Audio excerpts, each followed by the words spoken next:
All of us, at some time or another, have agonized over making a decision.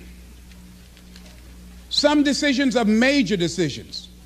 And also there are a lot of small decisions that we don't make, that they tax our minds, they drain our energy, they create a lot of anxiety and nervousness and mental torment because we don't take care of it.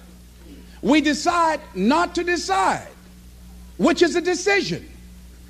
Deciding to decide, to act, is a major, major challenge for all of us at different points in different areas of our lives. And there are things that happen to us along the way, experiences that we have that prevent us from working through the mental block of acting, of doing those things that we know we ought to do. And so what I want you to think about is, what is there that you know you need to do, that you want to do this, but for some reason or another, you've been holding back. For some reason or another, you just have not been able to gather your nerves or be able to work through the procrastinating or putting it off or justifying or blaming. Some reason or another, you just haven't done it. And you know you ought to do this. You really want to do this, but you don't know why you haven't done it. Anybody know what I'm talking about? Raise your hand, please. Okay, then I've got company here this evening. I'm not talking to myself. Now, first of all, we know that this is not easy. Because in order to begin to reinvent your life, you've got to make a conscious, deliberate, determined effort. That you really have got to put all of yourself into it.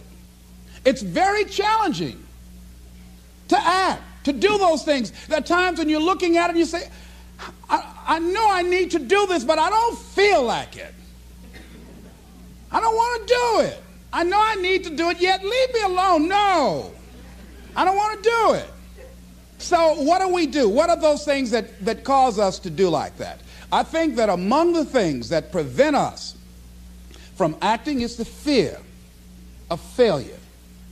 And if you've already failed, you don't want to fail again. The pain of that, the disappointment, the fear of loss is another thing.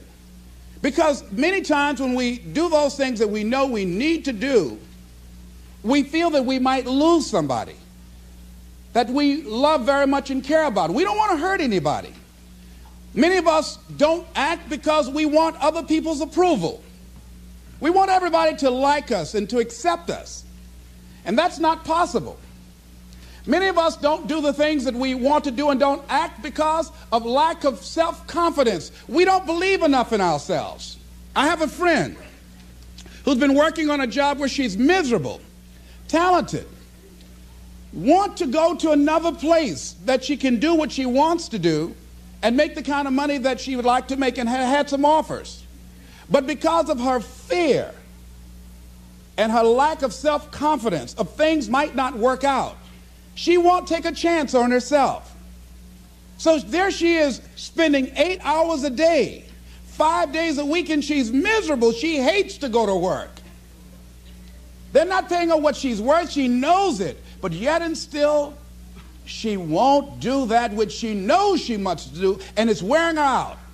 There are a lot of people that their jobs are making them sick because they won't act. You check out the absenteeism and the people that are depressed. You see them coming to work angry. How you doing? I don't know. Just leave me alone.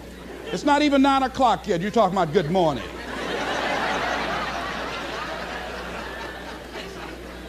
There are days you go to work, you want to just keep driving past the job. You don't want to stop because it's not in sync with who you are. But you haven't acted. Have another friend. This guy's brilliant. He's a business consultant. He helped a lot of people get their business started. And people come to him because they know he's knowledgeable. But this guy won't start his own business. Now, he's very smart. He can do it. Everybody believes in him except him. And he's so smart, he's talked himself out of it. Well, the numbers aren't right. And so there are many reasons why we don't act.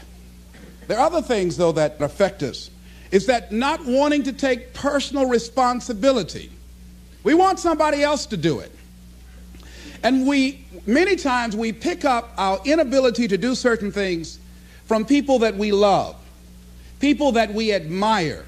We identify with them, and we live in the context of their ideas, their opinions, and their life patterns. We buy into it unconsciously.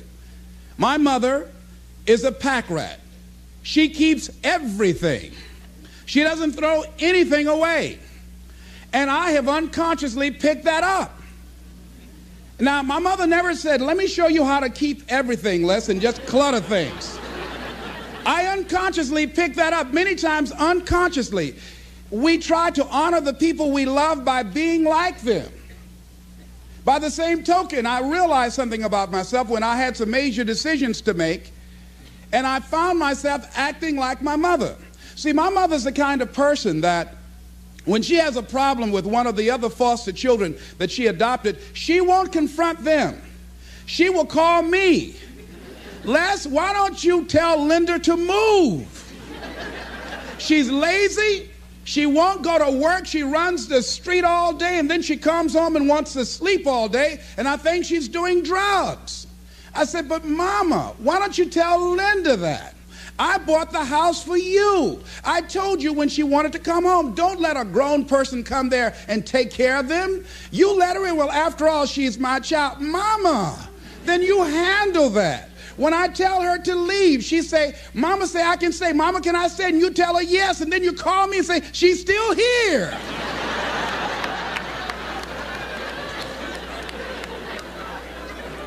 Why worry me with this? So Mama hasn't developed the courage to act on that. Some people won't act until there's a crisis situation. When Linda started stealing from Mama and took her Social Security check to get some drugs, Mama got some courage to say, get out of here and don't ever come back. But she wouldn't do it until then. And see, we don't have to wait until a crisis situation. I have a friend that has been having a challenge with losing weight. Both of us have been dealing with that challenge. And for the past 40 years, he's always seemed like weighed over 235 pounds. And so he said, man, I just can't lose weight. I'm big-boned. I said, Bud, I've never seen any fat skeletons.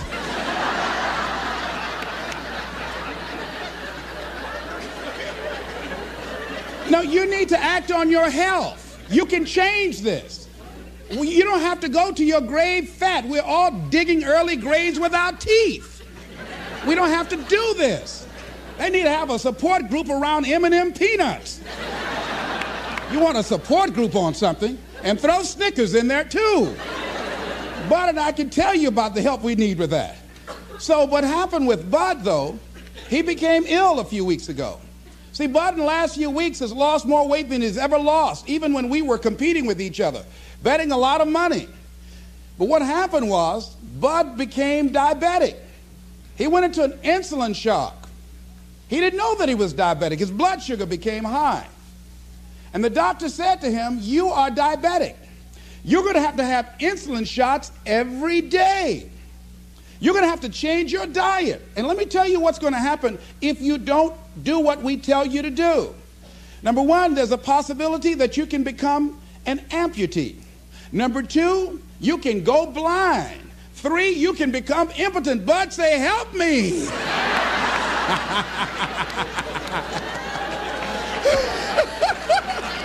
Like those guys with Paul, when Paul broke out of jail, those guys say, tell me what I must do to be saved.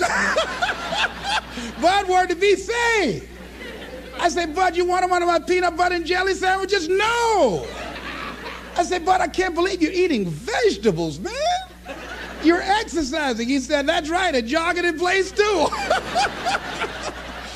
Now, he had the ability to do it before, but there's some people, it takes that kind of crisis to bring them into reality in order for them to act in their own best interest. Some people have to hit rock bottom in order to rise. I don't know why.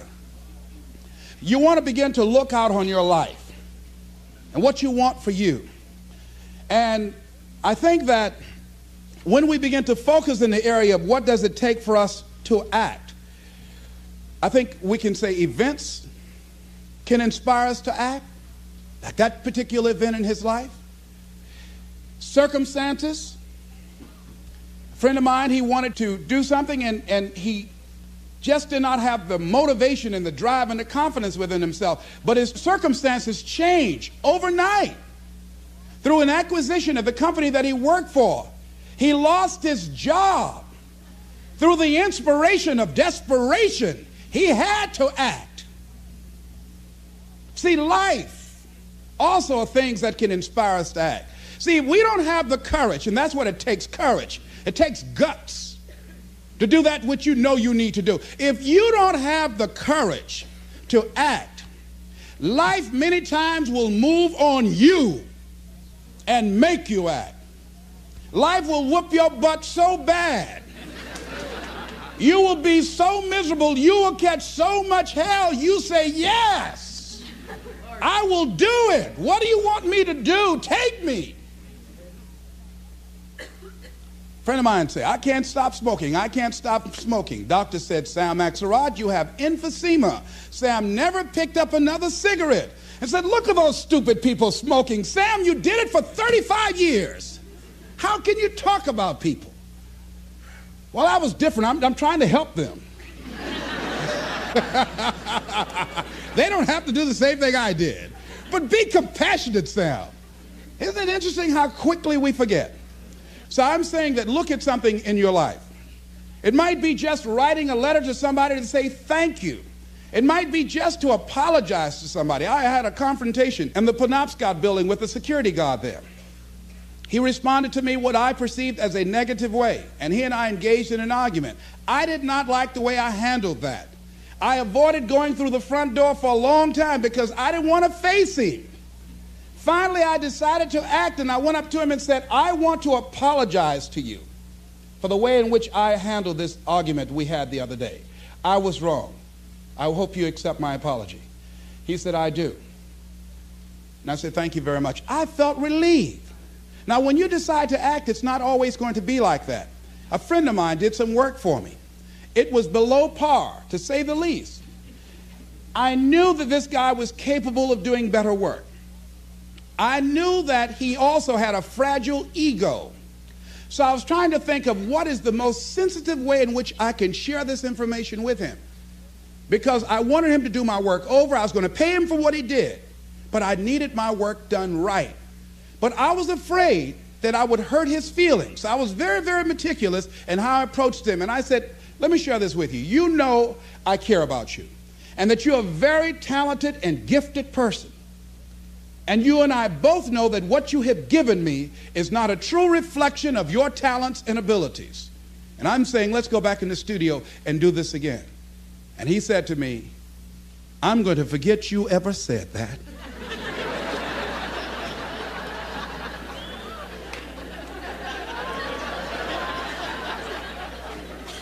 I was wiped out. He never spoke to me again. Now, when you decide to act, you're going to have some people like that. We're no longer friends. I lost sleep over that, ladies and gentlemen. I said, I can't believe that. I remember sitting up one night looking at the phone. I said, I got to call him. He said, no. Then I said, no, forget that. I called, man, look here, we've been knowing each other too long to allow this to come between us. He said, don't call me anymore, and hung up. And then I wanted to think about what can I do to make it up to him, and then something came to me, Les, what do you have to prove? See, many things we don't do is because of the fact we want people to like us. There's some necessary losses in life. When you decide acting in your best interest, you're going to lose some friends. Everybody's not going to approve of you. There's some people that won't like you. Who do you think you are? You're arrogant. What do you think you can do? You think you can get away with that? You're selfish. Thanks, I got that. It's my life. And so what I'm saying to you is that as you begin to look out on your life, this is challenging. This is not easy, acting. So what are the things that we can begin to do to harness our will? Number one, you've got to bring it out and look at it. You got to take the power out of it. You've got to expose it to the truth.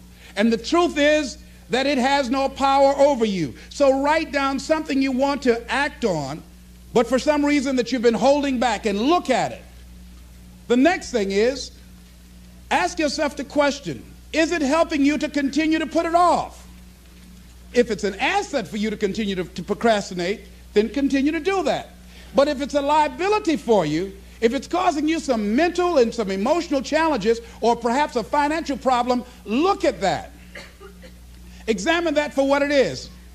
Next step, ask yourself, what's blocking you? What's preventing you from acting? Why don't you have the courage to handle that? Why won't you face that? What are you running away from? What kind of avoidance behavior are you engaged in? Next is, what is the worst thing that can happen when you take action? So I looked at that. And I said, what's the worst thing can happen when I tell him this? He can say, I don't like you. And he did. Now what happened? I experienced that. I looked at that. I saw that. And guess what, ladies and gentlemen? I didn't die. My feelings were hurt a little bit. I lost some sleep about it. And sometimes I think about it when I drive past his house. But I'm still here. It's uncomfortable. But it's okay. It doesn't bother me anymore. I've gotten used to it now. So what is the worst thing that can happen? I want you to visualize that, experience that, feel the nervousness and the discomfort. And the more you run it in your mind, the less power that it will have. Next is, how will you feel after taking this action? I felt a sense of personal achievement when I faced somebody that has been my mentor for years. And for years, there was something I wanted to tell him. And I didn't have the courage to tell him, because it was always, I was the student, he was the teacher. It was always, I looked up to him and admired him and held him in high esteem. And I was always grateful and thankful for the impact that he had on my life. And I loved him so much. I didn't have the courage to say to him, please stop drinking so much. You're an alcoholic. You need help. I didn't have the courage because I was afraid that he might not like me. I was afraid that he might be hurt and crushed, that we would no longer be friends. I didn't want to jeopardize what we had. I loved him a great deal, and I didn't know how this would affect our relationship. And I didn't even want him to know that I knew that he was an alcoholic. And so I was a coward. I was spineless. In the name of love, I did it to justify to myself to stop from helping somebody that I loved from dying. I said, I love him so much, I just can't tell him this. I don't even know how he would handle it, to know that I know that he's an alcoholic. And finally, after years, I developed the courage to face my teacher, my mentor, who has molded me, who looks at me now and wanted to do what I'm doing now and did not do it. Came at a different time, and it wasn't time for what he brought. And he's living through me. And I had to face this man who's been like a father to me and say, I got to tell you something. You've got a problem. I love you very much. Please stop drinking. You're killing yourself. It's not just social. You do it every day. You need help. And whatever I can do to support you in that, I will. But please stop. And he looked at me, and I had no idea how he was going to handle that. And first there was like, I dare you.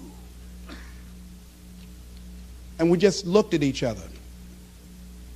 And then I reached out to embrace him. And we've never, ever embraced men, macho. Never hugged before. I hugged him, and he just stood there with his arms straight. He couldn't raise his arms to hug me back. And he was shocked. And after he got over the initial shock, when he could bring himself to speak, to maintain his composure, because he could never afford to let me, his student, see him vulnerable or admit that I was right. He said, I'll be seeing you. And I said, yes, sir. I said, tell your wife I'll be by the house to see y'all before I leave. And when he walked away, at first I was very depressed about it. And I said, well, maybe it wasn't my place to do this. And you know, when you act, you're going to have some second thoughts. And then I said, no. I did what I felt. I did it because I feel very strongly about this. And fortunately, he called me back a few weeks later and left word with the answering service. Leslie Brown, I just want to say thank you. And hung up.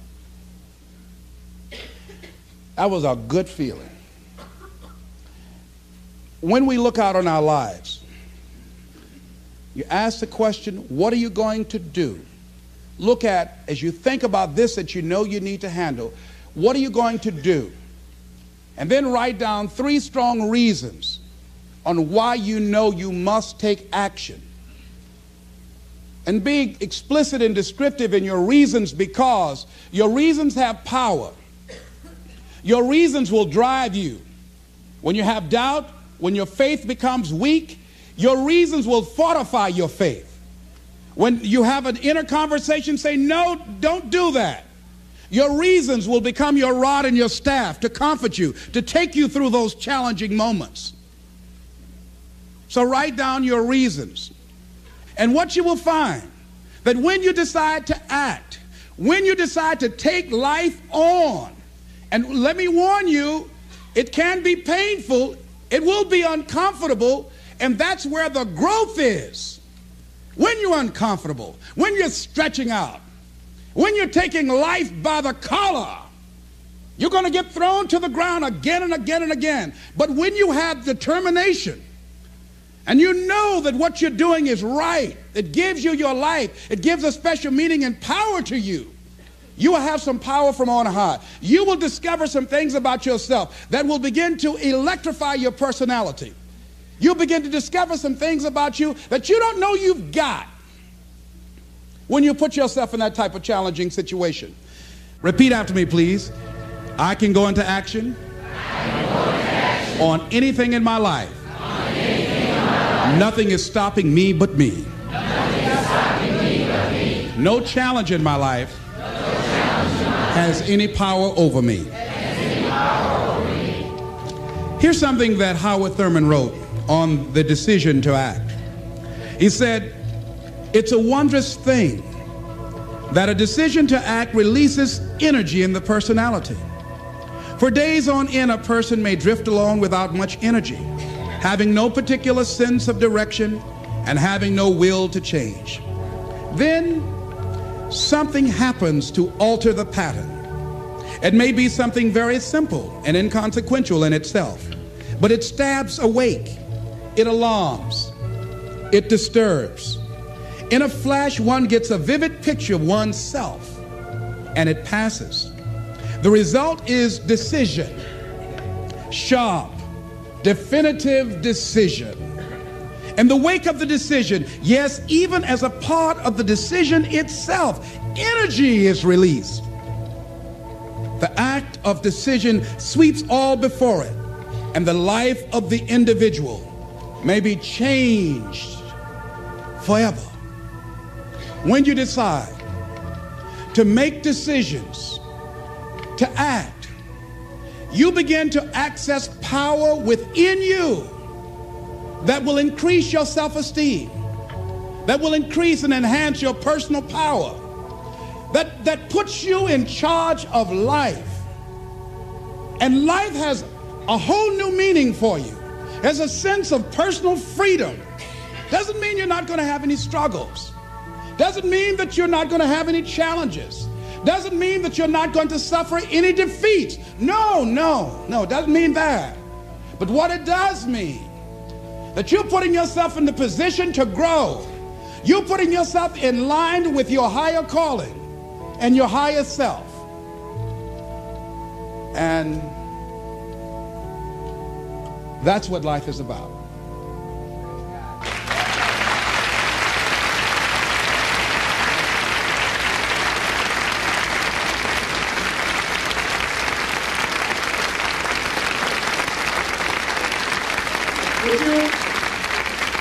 Would you join me in this affirmation, please? Everybody stand, please. I'm standing up to life. And the challenges in my life. I'm going to use all of me. All of my courage, my faith, determination, and any help and support that I can give anyone to realize their greatness. Together we can. Shake somebody's hand on your right and left and say, you got what it takes. Where's Mike?